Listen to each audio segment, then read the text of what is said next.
First mover Asia.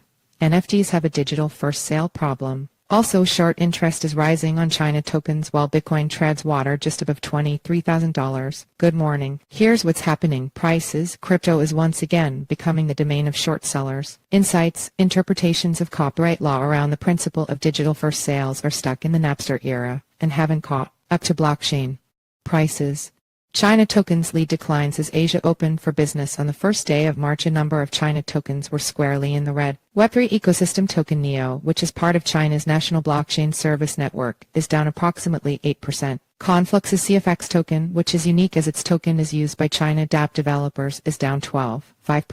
Filecoin's FIL token declined 5%. Short interest on these tokens continues to build, according to data from CoinGlass. NEO is split down the middle between long and shorts at 26% and 74% respectively, while CFX has dipped into majority short territory at 71%.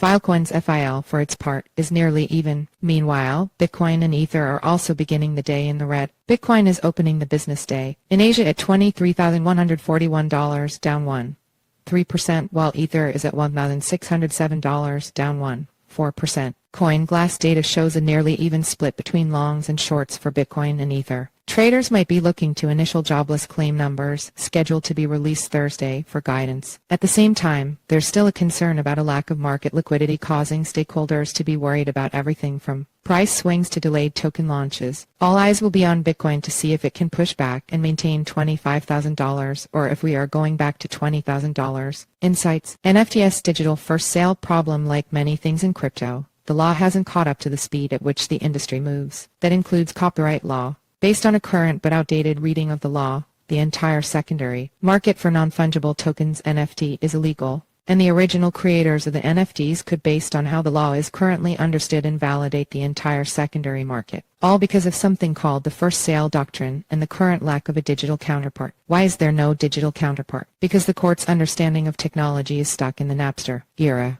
The disc is yours, the IP mine. Do you have a Blu-ray copy of 2001: A Space Odyssey? Go ahead and sell it once you are done watching it. The disc is yours after all. But that same version downloaded from Amazon Prime Store, you don't own it. It's not yours to sell. This is the tricky world of the first sale doctrine, outlined in 17 U.S. Code Section 109. The law holds that you can sell your property even when it contains copyrighted intellectual property such as a Blu-ray disc of a movie or even a painting. But should the copyrighted material exist in digital form, such as a movie in file format, a video game from the Xbox Live Store, or a monkey JPEG, this is where things get complicated and illegal. Why?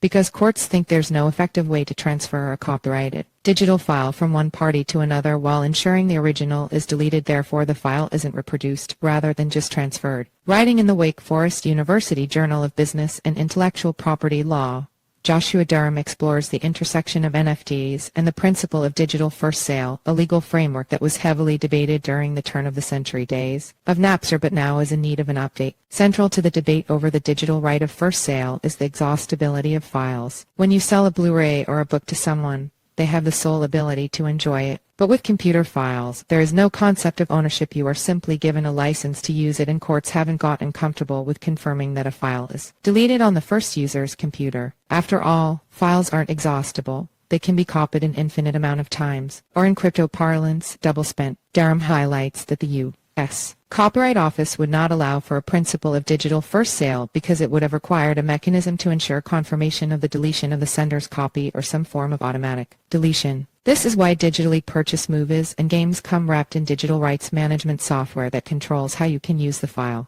Around 2011, a firm called Redigi tried to provide an online digital peer-to-peer marketplace that attempted to respect the first sale principle and take it into the digital era. On Redigi, users would forward and delete files. There would never be two copies of the same file. The courts didn't like it and found that it reproduced files and was thus an unauthorized reproduction, although the original was destroyed. Policymakers have concluded that since digital transmissions required reproducing a copy of a file, the work digital transmissions infringed on the exclusive right of reproduction. Durham writes, a digital distribution of a reproduced copy was thus unlawfully made and beyond the scope of the first sale doctrine. Double spending and blockchain, but all of this seems a bit outdated for the blockchain era. After all, blockchain's key tenet is the prevention of double spending. Or, to put it another way, you can't reproduce a Bitcoin or an NFT Should you be able to do this, then crypto wouldn't have scarcity, since it would be infinitely reproducible. Double spend attacks are a critical threat to blockchains, and much is done to try and prevent them. So for NFTs, there can't ever be two of the same tokens. During a transfer of an NFT, there's no reproduction or transmission like there would be for Rediga's marketplace. There's no infringement on the right of reproduction.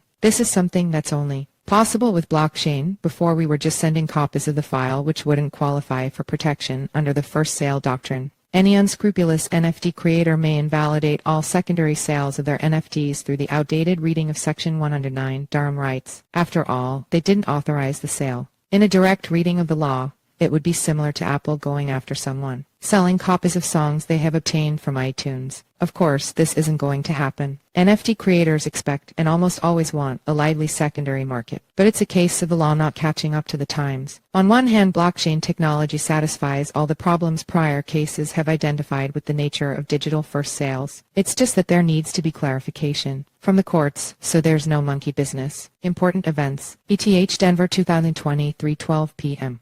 HKT/SGT4 0 UTC Germany Harmonized Index of Consumer Prices YOY/Feb 2 p.m.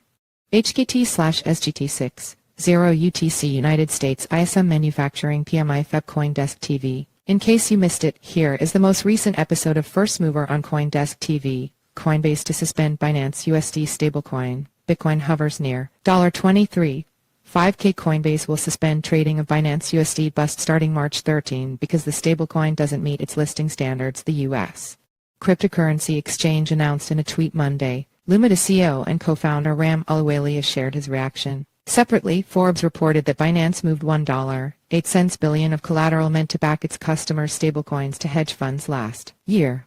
Forbes Director of Data and Analytics Javier Paz joined the conversation. And Bitcoin BTC continued its weekend encampment near $23,500. Options Insights founder Imran Laka shared his crypto markets analysis. Headlines: Proposed Bitcoin Vault feature could thwart malicious hackers. The feature is still in draft form and would require a soft fork in order to be adopted into Bitcoin Core.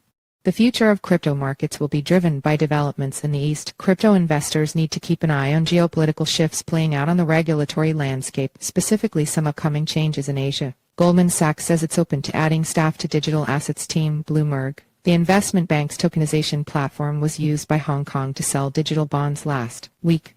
DeFi trading platform Auroch seeking funding at $75 valuation. The DeFi-focused software developer firm is seeking to raise up to $1 million in a crowdfunding campaign on T0. Dapper Labs ruling dunks on private networks. A landmark ruling is bringing the NBA Top Shots creator back to court and potentially opening up securities concerns for other NFTs.